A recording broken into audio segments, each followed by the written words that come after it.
अभी अभी Donald Trump ने एक लेटेस्ट स्टेटमेंट दी है, जिसके बाद बहुत सारे सवाल शुरू हो गए हैं कि पहले ट्रंप की स्टेटमेंट डाल देता हूं। वो कह रहे हैं कि I am pleased to report that United States of America and the country of Iran have had over last 2 days very good productive conversations regarding a complete and total resolution of hostilities in Middle East based on the tenor and tone of these in-depth, detailed, constructive, बहुत ज्यादा बोलते हैं, हमको आदत है। Basically वो कह रहे हैं कि मैंने डिपार्टमेंट ऑफ वॉर को बोल दिया है कि पोस्टपोन कर दें any and all military strikes against Iranian power plants, energy infrastructure for a period of 5 days। तो ये स्पेसिफिक है एनर्जी पावर प्लांट के लिए, क्योंकि इससे पहले ट्रंप का अल्टीमेटम मैं डाल देता हूं जिसपे मैं बात शुरू करने लगा था, वो ये था कि उन्होंने अल्टीमेटम दिया था कि मैं ईरान के पावर प्लांट्स को उड़ा दूंगा 48 आवर्स में अगर ईरान ने स्ट्रेट ऑफ हॉर्मुज नहीं खोला, जिसके ऊपर ईरान ने कहा था कि अगर आप ये करोगे तो हम पावर प्लांट्स पूरे वेस्ट एशिया में उड़ा देंगे। तो अभी तक तो दोनों की धमकियां चल रही थी, अब सडनली ट्रंप कहते हैं 5 दिन के लिए मैं कुछ नहीं कर रहा। तो मेरा सिंपल सवाल जो सबके दिलों में है, यूएस कुछ एम्स के साथ जंग में आया था, has United States of America failed to achieve its objects, has United State of America lost the war with Iran. और ये डिस्कस करने के लिए हमारे साथ जुड़ रहे हैं major general Sudhakar ji, he needs no introduction. तो sir straight away breaking news है, तो किस तरह देखते हैं आप इसको?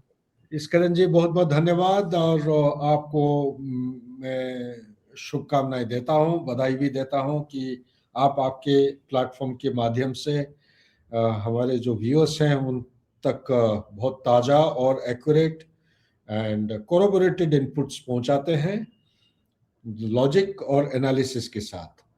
और जो सवाल आपने उठाया है कि Trump has lost the war, and उस सवाल से पहले आपने ये भी कहा कि ट्रंप जो लड़ाई शुरू किए थे, तो ये सबसे पहला मुद्दा या इशू जो आता है कि क्या ट्रंप जो लड़ाई किए थे, लड़ाई से पहले उनका कोई क्लैरिटी था, कोई ऑब्जेक्टिव? और लड़ाई कभी शुरू होता है, लड़ाई आर्मी नहीं करती है, नेवी नहीं, एयरफोर्स नहीं, होल ऑफ नेशन अप्रोच। और अमेरिका तो एक सुपर पावर है, उसका एक्सपेडिशनरी फोर्सेस है, अपना देश से थाउजेंड्स ऑफ किलोमीटर्स अवे वो डिप्लॉयमेंट हो रखा है, पूरा ग्लोबल डिप्लॉयमेंट है। तो इसीलिए उनका दो चीजें क्लियरली स्टेटेड होना निहायत आवश्यक है, वो है पॉलिटिकल ऑब्जेक्टिव और दूसरा है मिलिट्री ऑब्जेक्टिव। पॉलिटिकल ऑब्जेक्टिव मेरे समझ के मुताबिक, जितना मुझे जानकारी है, नॉलेज है, जितना मैं रिसर्च और पढ़ाई किया हूँ फौज में रह के 38 ईयर्स के लिए, उसका ये होता है कि लड़ाई किस लफ्ज पे, किस स्थिति पे आप एग्जिट करेंगे, यानी कि किस स्थिति, क्या ईरान को वो स्टेबल स्थिति में छोड़ना चाहते हैं या डिस्टेबलाइज करके, अनस्टेबलाइज करके छोड़ना चाहते हैं, वो है पॉलिटिकल ऑब्जेक्टिव। क्योंकि लोग बहुत कंफ्यूज हो जाते हैं कि पॉलिटिकल और मिलिट्री, वो खुद ही डोनाल्ड ट्रंप पॉलिटिकल ऑब्जेक्टिव बोलते बोलते सारे मिलिट्री ऑब्जेक्टिव बोल दिए उन्होंने एक दिन, 4-5 चीजें, कि उनको बैलिस्टिक मिसाइल को बर्बाद कर देंगे, उनका न्यूक्लियर पूरा पूरा बर्बाद करेंगे, उनका जो प्रॉक्सीज है वो भी पूरा ना कि बराबर हो जाएगा, उनका रेजिम चेंज हो जाएगा। ये पॉलिटिकल ऑब्जेक्टिव नहीं होता है, ये बुनियादी मिलिट्री ऑब्जेक्टिव होते हैं, जिन असूलों को मद्देनजर रख के फौज जो है पूरा सिनर्जी लाती है, पूरा इकट्ठा करके इंटीग्रेटेड बैटल लड़ते हैं ताकि ये सारी चीजें अचीव हो सकता है। पॉलिटिकल ऑब्जेक्टिव एक पॉलिटिकल स्तर पे हुआ करता है। अनफॉर्चुनेटली इनका कोई भी ऑब्जेक्टिव क्लैरिटी नहीं था। क्लैरिटी इसलिए नहीं क्योंकि कोई भी ऑब्जेक्टिव सिद्धांत पे पहुंचने से पहले उनको बेसिक फंडामेंटल इंफॉर्मेशन होना, एक्यूरेट इंफॉर्मेशन होना जरूरी है। अगर वो बैलिस्टिक फोर्सेस, बैलिस्टिक मिसाइल के बारे में बता रहे थे, उसके बारे में उनके पास सही खबर नहीं था। अगर वो कह रहे थे कि रेजिम चेंज करेंगे, तो रेजिम सिर्फ रेजिम नहीं है, ये एक थियोक्रेटिक सोसाइटी होने के नाते एक इस्लामिक फंडामेंटलिज्म, जो शारिया लॉ का जो उसके जो शाखाएं होते हैं, वो जो फैला हुआ है, वो सिर्फ रेजिम नहीं होता है। रेजिम के साथ आईआरजीसी है, रेजिम के साथ ईरान का आर्मी है, एयरफोर्स है, नेवी है, उनके साथ बाजिस फोर्स है, उनके साथ कोस्टल बैटरी है, जो स्ट्रेट ऑफ हॉर्मुज की तरफ देखते हैं कोस्टल बैटरीज लगे हुए हैं, उनके साथ मिसाइल जो स्ट्रेटेजिक फोर्स है वो है।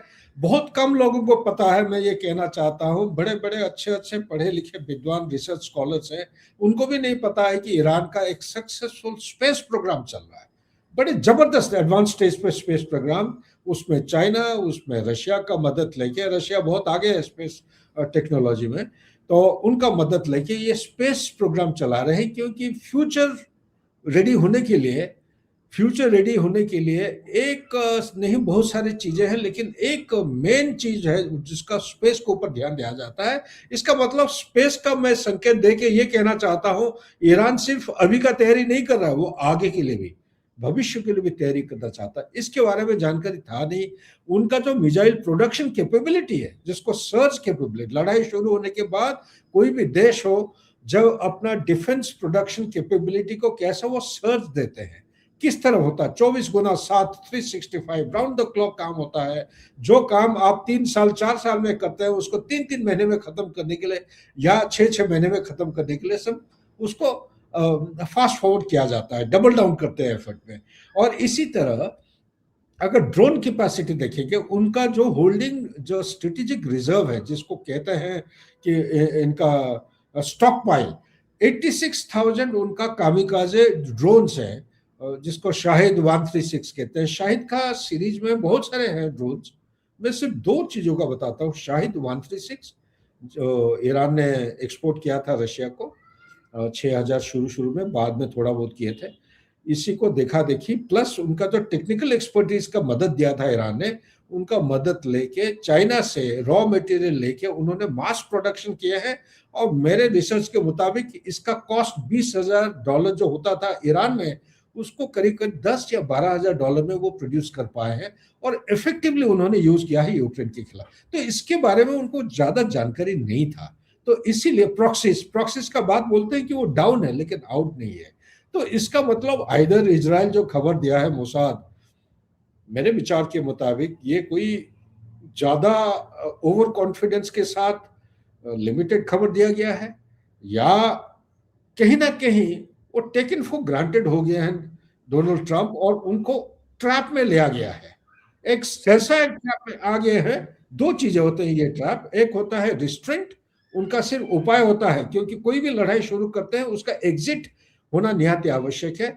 यहाँ पे हम एग्जिट पे बात कर रहे हैं, एग्जिट के लिए एक रिस्ट्रेंट करके एग्जिट करें, जिसका शुरू हो गया, अभी संकेत आ रहा है। और दूसरा है एस्केलेट करके पूरा जीत हासिल करके, पूरा from a position of advantage वो नेगोशिएट करें और लड़ाई को समाप्त करके वहां से एग्जिट करें। तो एस्केलेशन का उनका स्थिति नहीं आ रहा है। जो अभी धमकी दिए थे कि आपका पावर प्लांट को बर्बाद करेंगे, एनर्जी सबको, वो नहीं हो पा रहा है, क्योंकि वो डोमेस्टिक पहलू एक है जिसकी वजह से उनको ऊपर बहुत प्रेशर आ रहा है। और रिस्ट्रेंट नहीं कर पा रहे हैं, क्योंकि हर सुपर पावर को जो अटैकर होता है वो देखता है, ढूंढता है कि एक ऑनरेबल एग्जिट प्लान कैसे हो सकता है, किस तरफ वो जा सकते हैं। उनको ऑनरेबल एग्जिट मिल नहीं रहा है। सर, आपने जैसे कहा उनको ऑनरेबल एग्जिट नहीं मिल रहा, मैं अभी साथ में एक लेटेस्ट आपको पढ़ देना चाहता हूँ। इंडिया का बड़ा अखबार है, वो रिपोर्ट कर रहा है कि ईरानियन एम्बेसी और ईरानियन स्टेट टीवी कहता है यूएस प्रेसिडेंट बैक्स डाउन। तो ईरान तो इसको विक्ट्री डिक्लेयर कर रहा है सर। अब एक बात मैं और जोड़ के फिर आपका कमेंट लूंगा, क्योंकि कुछ लोग कह रहे थे ईरान की स्ट्राइकिंग कैपेबिलिटी खत्म हो गई है, और इजराइल भारत का लॉन्ग टर्म देश है, तो it is unfortunate but long term friend है। बट ईरान ने स्ट्राइक की इजराइल में, न्यूक्लियर साइड की जगह पे करी, मोर देन 100 जो इंजर किए।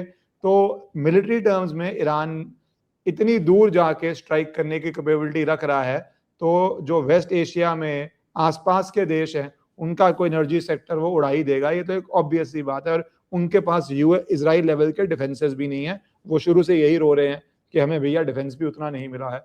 तो जब ये ईरान विक्ट्री डिक्लेयर कर रहा है sir, how do you see it in military terms for US military might and power? ये उसका वर्ल्ड स्टेज पे जियोपॉलिटिकली इफ, और इसमें एक बड़ा इफ है, मैं बाद में आऊंगा, अनलेस ट्रंप इज ब्लफिंग, कोई पता नहीं कल जाके बॉम्ब डाल के बोल दे मैं तो ब्लफ ही कर रहा था, बट वो इफ पे बाद में आते हैं। अगर ये जो कह रहे हैं वो सच है, how do you see US military power in the world, कितना बड़ा सेटबैक होगा? तो अगर आपका सवाल मुझे समझ में आया है कि ईरान का ये जो विक्ट्री अनाउंसमेंट हुआ है, ये क्या असर डाल रहा है डोनाल्ड ट्रंप और यूएसए के ऊपर, यही जानना चाह रहे हैं। तो मैं तो कहूँगा सबसे पहले ईरान का जो विक्ट्री है इसको समझना निहायत ही आवश्यक। ईरान जानता है कि यूएसए और इजराइल का कंबाइंड मिलिट्री माइट के बराबर नहीं हो पाएगा, चाहे कुछ भी कर ले। It's an accepted fact. So उनको ये मालूम है नहीं हो पाएंगे, लेकिन फिर भी वो कह रहे हैं कि लूजिंग द बैटल, वो वर्ड को हटा के वो कह रहे कि winning the battle, raising the cost to win the battle. वो अमेरिका और इजराइल का जो लड़ाई करने का जो काबिलियत है उसकी कॉस्ट बढ़ा रहे हैं। कैसे कर रहे हैं? ये जो ड्रोन का मैंने उदाहरण दिया, $20,000 का जो मैन्युफैक्चरिंग कॉस्ट है ड्रोन कामिकाजे जो शाहिद 138 है, उसका अलग वैरायटी एक है 238, 4,000 किलोमीटर रेंज होता है। ये जो 138 का जो काबिलियत है और जो कॉस्ट फैक्टर होता है $20,000, उसको न्यूट्रलाइज करने के लिए आप अगर एक मिसाइल यूज करते हैं, वो एक मिसाइल का कॉस्ट है $4 मिलियन। तो कहाँ 4 मिलियन और कहाँ 20,000, यानी कि 200 times the cost of one attacking small little tiny UAV. अच्छा, मैं एक मिलिट्री मैन हूं, मैं मिलिट्री ओरिएंटेशन से मैं आपको एनालिसिस बता रहा हूं। कोई भी अटैकिंग प्लेटफॉर्म, एरियल प्लेटफॉर्म आता है अटैक करने के लिए, उसको न्यूट्रलाइज करने के लिए आप एक मिसाइल से उसको नकारा नहीं कर पाएंगे। कम से कम 2 से 3 आपको फायर करना पड़ेगा। जब 2 से 3 फायर करते हैं, इसका मतलब क्या हो गया? 4 गुना 3, 12 मिलियन टू $20,000। उसका रेशियो 3 गुना, और मतलब 600 गुना। आप देखिए, this is a disproportionate cost. So raising the cost of winning a war, तो cost has been so raised that आज के दिन में अमेरिका और इजराइल दोनों के पास 3 चीजें, नंबर एक है इंटरसेप्टर, नंबर 2 वो है आपका जो पेट्रियट मिसाइल, और नंबर 3 है टॉमहॉक मिसाइल। ये 3 मेन वेपन प्लेटफॉर्म्स जो हैं जिसके वजह से वो अपनी रोकथाम यानी कि अपने आप को बचाते हैं, दुश्मन के ऊपर हमला करते हैं, और तीसरा चीज जो दोनों चीज भी करते हैं, रोकथाम और हमला करना। सो सबसे पहला आप इंटरसेप्टर की बात करें। एक इंटरसेप्टर को बनाने के लिए 1.5 ईयर से लेकर 3 साल लगता है टाइम, एक इंटरसेप्टर, नंबर 1। नंबर 2, एक इंटरसेप्टर का कॉस्ट है 1.1 मिलियन टू 11.1 मिलियन। उसके कोई मैं लेटेस्ट पढ़ रहा था $111 मिलियन एक इंटरसेप्टर बनाने के लिए।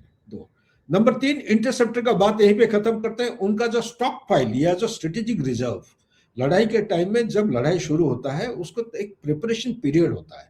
अचानक जैसे यूएस के फोर्स चल पड़े, वो कहीं थे वेनेजुएला में, वहां से डाइवर्ट होके इधर आ रहे हैं, उधर ताइवान का तैयारी कर रहे थे, गुआम से इधर डाइवर्ट को हो। जब सेक्टर स्पेसिफिक रोल होता है तो सेक्टर स्पेसिफिक एक प्रिपरेशन होता है। सेक्टर स्पेसिफिक के प्रिपरेशन के मुताबिक आज के दिन में इनका सेंट्रल कमांड हेडक्वार्टर है फ्लोरिडा का जो फॉरवर्ड बेस है वो कतर में है। इनके पास जो स्ट्रेटेजिक रिजर्व है, ये बिल्कुल हर हथियार का, हर इक्विपमेंट का एक फर्स्ट लाइन ऑन वेपन होता है, उसके बाद पाउच एम्युनिशन, उसके बाद आपका सेकेंड लाइन, और उसके बाद आपका स्ट्रेटेजिक रिजर्व। तो स्ट्रेटेजिक रिजर्व सबसे पीछे आता है। उनका ये सारे सामने वाले लाइन की जो रिक्वायरमेंट है ये सब खत्म हो चुका है। अभी स्ट्रेटेजिक रिजर्व में जितना होना चाहिए ये 1/4 भी नहीं है, कम हो चुका है। डर अभी यह है कि हर एक इंटरसेप्टर को यहाँ पे अगर फायर करते हैं तो उधर चाइना अगर ताइवान के लिए जाता है, जो कि जाना है अभी उसको, 1 अगस्त 2027 का उसका प्लान है, उसको रियूनिफाई करना चाहता है। उससे पहले जो विंडो ऑफ ऑपरेशन है ये दिसंबर इस साल से लेके मार्च अप्रैल अगले साल तक संभावना है। इसके दौरान अगर यही फोर्स को डाइवर्ट करना है या साइड स्टेप होना है या रीडिप्लॉय होना है तो आज के दिन में इंटरसेप्टर नहीं है। ये हो गया इंटरसेप्टर का। दूसरा आ जाइए टॉमहॉक की बात करें। एक साल में यूएस के जो डिफेंस इंडस्ट्री, माइंड हो, पूरा विश्व में जितने डिफेंस इंडस्ट्री है टॉप 10 में से 6 जो है यूएसए के हैं। कोई लेटेस्ट आने लगे हैं कि 10 out of 10 are from USA, लेकिन एक्चुअली 6 है। अभी कंपटीशन चल रहा है, सब मारामारी हो रहा है, सब ऊपर जाना चाहते हैं, लेकिन 6 आप मान के चलिए। Tomahawk missile manufacturing capability US का है। एक साल में सिर्फ 84, कोई जगह आपको 74 मिसाइल मिलेगा। एक साल में 74 to 84 वो मैन्युफैक्चर कर सकते हैं। पिछले 22-23 दिन के अंदर ये इसको कोरोबोरेट करना निहायत आवश्यक है, क्योंकि मैं 3-4 जगह से पढ़ा हूं। मैं एक्चुअली बिलिंग नहीं कर पाओ। ये कह रहे हैं कि इन्होंने 484 टॉमहॉक मिसाइल फायर कर चुके हैं। एक्सपेंडिचर और उनका अवेलेबिलिटी आप ये देखिए, और मैन्युफैक्चरिंग कैपेबिलिटी, स्ट्रेटेजिक रिजर्व जो है बिल्कुल 1/4 से नीचे आ चुका है। ये हो गया दो। तीसरा आप आ जाइए कहां पे, पेट्रियट मिसाइल। पेट्रियट मिसाइल का हालत ऐसा हो रखा है, उनका स्ट्रेटेजिक रिजर्व कम होने के नाते south Korea, Japan, Philippines, Australia, ये सारे जगह से कैनिबलाइजेशन नाम लेके वो वहां से हथियार और प्लेटफॉर्म, लॉन्चर और मिसाइल को भी शिफ्ट किया जा रहा है। ये हालत आज के दिन में। और इसी साल का, क्योंकि ये सारे डिप्लीटिंग स्टेटस को देखते हुए पेंटागन का जो डिमांड हर साल एक सर्टेन क्वांटिटी होता है, ग्लोबल सिचुएशन देख के जितना x quantity normal routine predictable होता था, ये एक से करीब करीब 4 से 5 गुना ज्यादा डिमांड किए हैं। और इंडस्ट्री को बुला के उनका इंडस्ट्रियल लीडर से डायरेक्टली बात किए हैं प्रेसिडेंट साहब ने कि आप डबल डाउन करिए, चाहे कुछ भी हो करिए, लेकिन एक साल के अंदर जो आप 4 साल, 5 साल, 6 साल लेते हैं उसको एक साल के अंदर प्रोड्यूस करने का आप कोशिश करिए। ये है हालत। ऐसा हालत में आज के दिन में आपको ये भी पता है कि डोमेस्टिक कॉन्स्टिट्यूंसी में सब दबाव डाल रहे हैं कि जब आपको इंटेलिजेंस चीफ, काउंटर टेररिज्म के जो चीफ है, उनका नाम क्या है, वो जो रिजाइन कर गए सर, नाम निकल गया, मिस्टर केंट जो है वो रिजाइन कर दिया है। उन्होंने ये कहा कि ईरान किसी भी हालत में कभी भी, it is never posed a threat और it was never a threat against USA. तो ऐसा हालत में आप जाके हमला क्यों किया है? क्या यूएसए का जो लड़ाई है, बात यहाँ पे आ रहा है बार बार, अफगानिस्तान से जब से वापस गए हैं सवाल उनका यहीं पे उठ रहा है कांग्रेस में कि आप दूसरों की लड़ाई क्यों लड़ रहे हैं? दूसरों का मतलब इजराइल की लड़ाई जाके क्यों लड़ रहे हो, जब आपने खुद ही पूरा कमिटमेंट दे रखे हैं लोगों को कॉन्स्टिट्यूंसी इलेक्शन के टाइम में कि मैं नया लड़ाई शुरू नहीं करूंगा, जो ऑनगोइंग लड़ाई है उसको मैं, यूक्रेन लड़ाई 24 घंटे में खत्म करूंगा। 24 घंटे की जगह आपका 24 महीना होने जा रहा है, वो ना कि मतलब कोई सूचना है ही नहीं। इसी तरह ये जो लड़ाई यहाँ पे चल रही है, ये जो लड़ाई मिडिल ईस्ट वाला, जिस ऑब्जेक्टिव और रफ्तार से लड़ाई चल रही है, ये कभी समाप्त नहीं होगी। ये इटर्नल लड़ाई है। मैं सर एक तरह से जैसे आप, ये सेकंड वियतनाम है। सेकंड वियतनाम जिस तरह 10 साल तक लड़ते रहे और बाद में उन्होंने जूते मार के, थप्पड़ मार के, किक मार के आउट किया गया था, ऐसे ही होने जा रहे हैं। इसलिए ग्रेसफुली एंड ऑनरेबली वापस चला जाना निहायत आवश्यक। सर जो आपने कहा भी कॉन्टिन्यूस वॉर हो गया है या सेकंड वियतनाम बन गया है, क्योंकि अभी जैसे, क्योंकि एकदम से खबर आई है ट्रंप के ट्वीट की, अभी आ रही है live update, fresh blasts in Tehran even as Trump announces partial pauses on strikes. तो अब कहा जा रहा है ये पार्शियल पॉज है, मतलब जो धमकी दी, जो मैं समझ पा रहा हूँ क्योंकि ये डेवलपिंग है, कि जो धमकी दी थी कि मैं पावर प्लांट्स को उड़ा दूंगा 48 आवर्स में, उससे कम बैक किया है। बट ब्लास्ट तेहरान में अभी भी हो रहा है, पार्शियल पॉज है, ऐसा नहीं है कि वो एकदम जंग को खत्म कर रहा है। और दूसरी बात sir, how much do you think it can be a bluff? Because Trump तो कल आके बोल सकता है मैंने तो ब्लफ किया, वो तो उसको किसी वर्ल्ड लीडर का फर्क पड़ता नहीं है। तो what is, if nobody has an answer to that, but possibility wise, do you see is unpredictable? बात बिल्कुल सही है। आप खत्म करिए सर, आपका एक दो पॉसिबल, हाँ बस I was finishing to question. Do you see the Trump tweet as a bluff कि मैं पावर प्लांट्स नहीं उड़ाऊंगा, या ही अंडरस्टैंड कि ईरान भी करेगा तो नहीं कर रहा? और दूसरी बात, ये पार्शियल वॉर क्या जो आप कह रहे हैं फिर वियतनाम वाली, वो लंबे समय तक चलेगी? दोनों पे सर। ओके, सबसे पहले मैं आपका दूसरा जो लास्ट वाला पार्ट है उसका लेता हूं। क्या ट्रंप ब्लफ करेंगे? He can do anything. He's the most unpredictable man on the earth. I'm convinced. And but अभी इनके restrictions और limitations इतने बढ़ते जा रहे हैं कि इस बार जो है वो maybe he will be compelled to speak the truth. Truth special में truth बोलेंगे। मेरे को ऐसा लगा, मेरा ये विचार है। And I like the line, sir, compelled to speak the truth.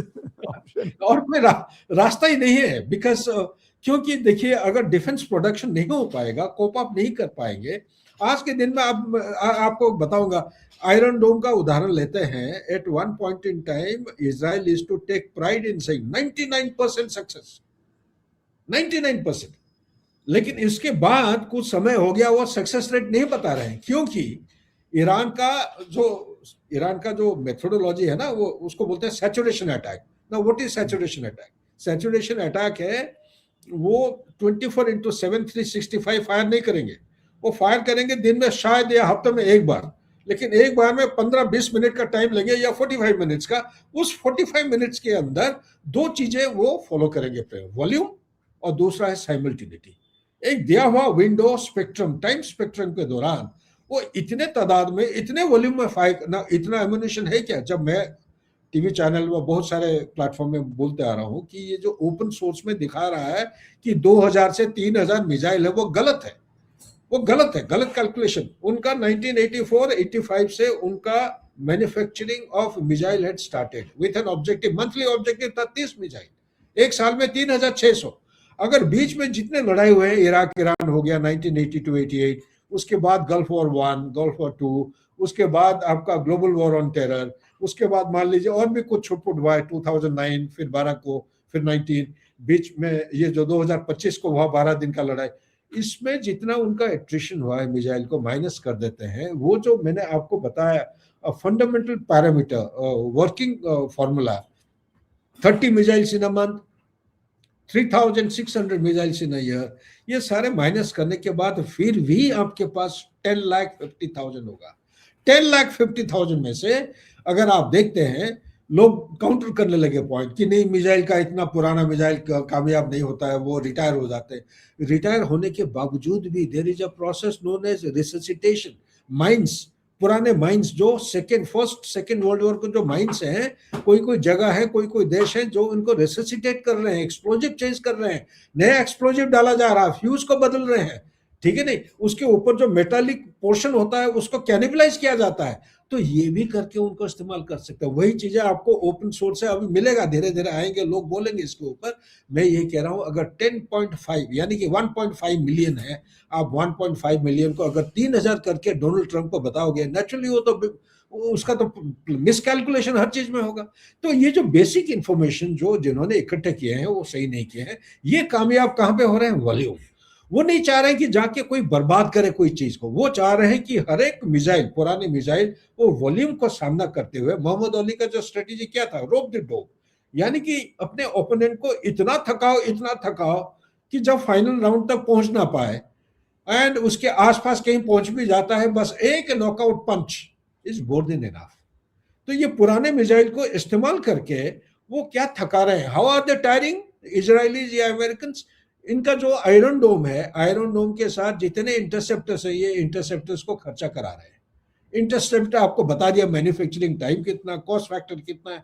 किस देश के पास इतना टाइम है? जब लड़ाई के टाइम में ना आपके पास टाइम होता है ना पैसा, जो है उसी के साथ सब टूट पड़ते हैं सर। तो वही हालत आज के दिन में इजराइल और इनके साथ हुआ है, अमेरिका के साथ। तो इसी कारण की वजह से miscalculation, it is a incorrect way of calculating the defense capability or the fighting capability of Iran. They have been underestimated right from day one. इसी तरह दूसरा चीज अगर लेते हैं, उसकी भी हिसाब किताब वही है, ड्रोन वाली। एक दिन में उनको 400 ड्रोन मैन्युफैक्चर कर रहे हैं, आज के दिन में बता रहा हूं, और एक महीना में उनका 12,000 करीब निकाल रहे हैं। अगर संडेज को माइनस करते हैं, फ्राइडे उनका छुट्टी होता है, फ्राइडे में माइनस कर देते हैं, फिर भी उनका 10,000 मैन्युफैक्चर हो रहा है। एक साल में उनका कम से कम आप 12 गुना 10 कर दीजिए, 10,000, टोटल आप गिनती कर लीजिए, 12 लाख के आसपास उनका ड्रोन्स मैन्युफैक्चरिंग के। रॉ मटेरियल कहां से आएगा? पाकिस्तान, सॉरी, रशिया और जो चाइना है, ये कोई सो नहीं रहे हैं, उनका एक पार्टनरशिप है। आप देखिए, ईरान और रशिया के साथ स्ट्रेटेजिक पार्टनरशिप साइन हुई थी कब? जनवरी 2025। उसके बाद इसी साल, ये जनवरी, कुछ exact date I am forgetting, एक ट्राइलैटरल उनका एग्रीमेंट हो रखा है, Russia, China and Iran.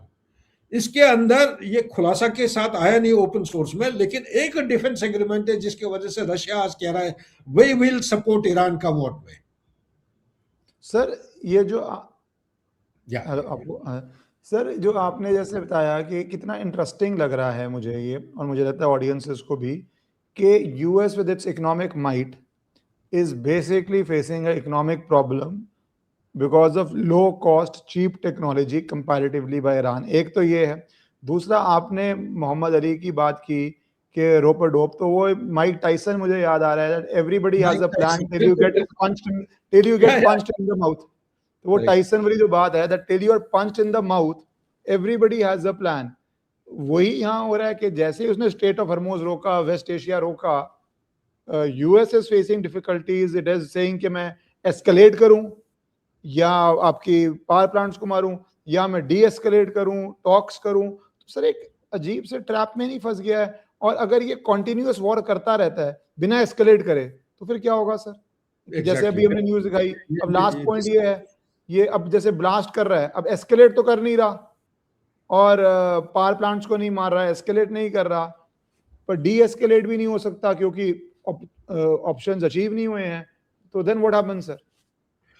Very good. ये firstly let me kill this point. ये जो आ रहा है ना, ब्लास्ट हुआ है, पार्शियल डिक्लेरेशन और व्हाटएवर यू से, तेहरान में ब्लास्ट हो रहा है, ये कभी भी कोई भी डिक्लेरेशन होता है लड़ाई के दौरान तो इट टेक्स टाइम।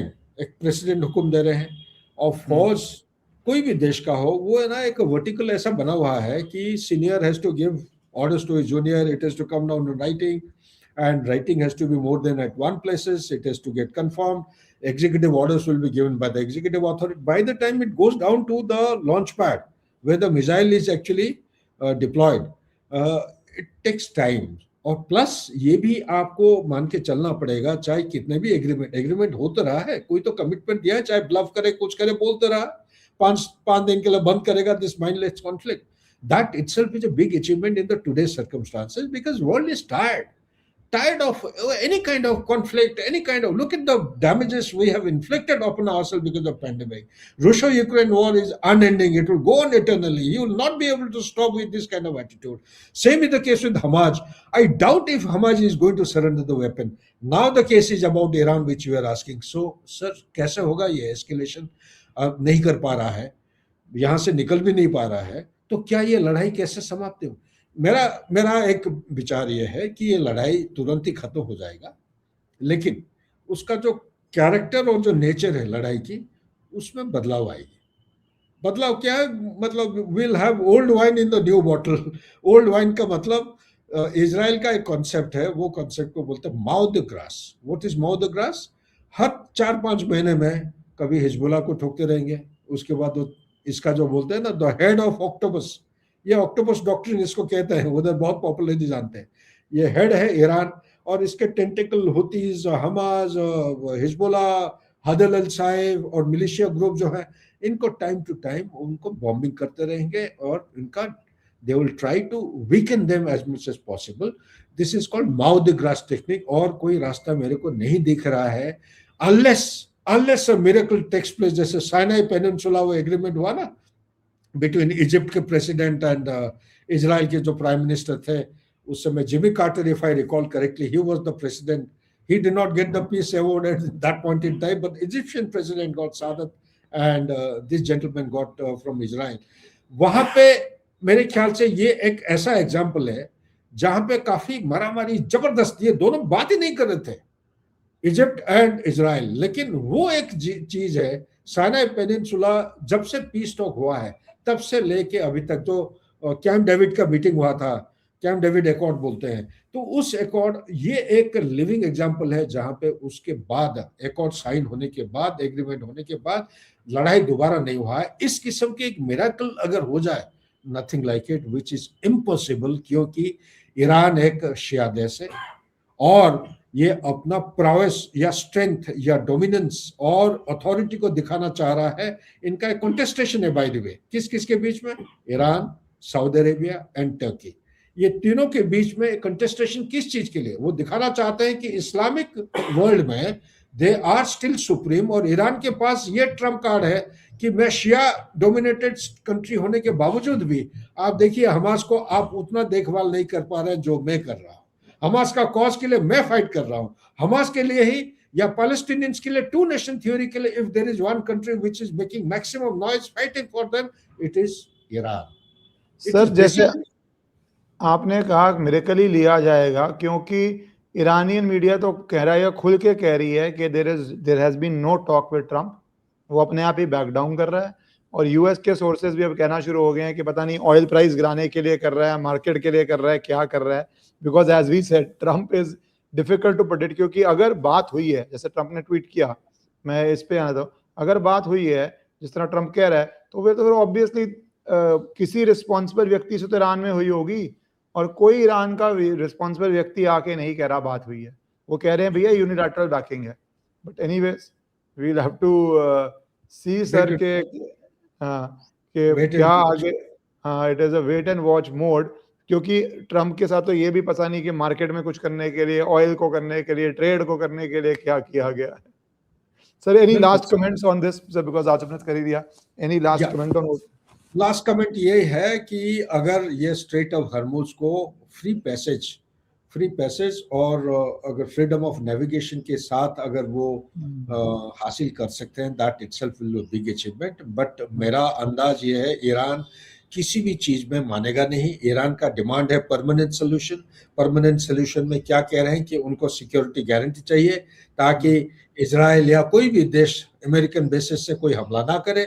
और दूसरी चीज जो कहते हैं कि न्यूक्लियर उनका जो रिक्वायरमेंट है, जो peaceful energy generation of power, उसके लिए कोई पाबंदी नहीं होना चाहिए। और तीसरा जो कह रहे हैं कि उनका रिपेरेशन, ये जो लॉसेस हुआ है पूरा देश के लड़ाई के दौरान, ये लॉसेस का कॉस्ट जो है पेमेंट होना चाहिए। इसी तरह 2-3 और निकलेंगे, लेकिन वो कह रहे हैं एक परमानेंट सोल्यूशन चाहिए। और डोनाल्ड ट्रंप कह रहा है कि परमानेंट मारो गोली, आप इसको जो है आप पूरा बिल्कुल बंद करिए, स्ट्रेट ऑफ हॉर्मुज को खुला रखो ताकि energy security is sustained and it goes on uninterrupted as hitherto, जो कि ईरान अभी मानने के लिए तैयार नहीं है, क्योंकि उसका आखिरी ट्रम्प कार्ड है strait of Hormuz. That's it. जी सर, थैंक यू सर। देखते हैं कि ये सीरियस है या वो है। Thank you for coming and sir covering all this in middle of big breaking information by Donald Trump. Thank you so much. Thank you so much. Take care.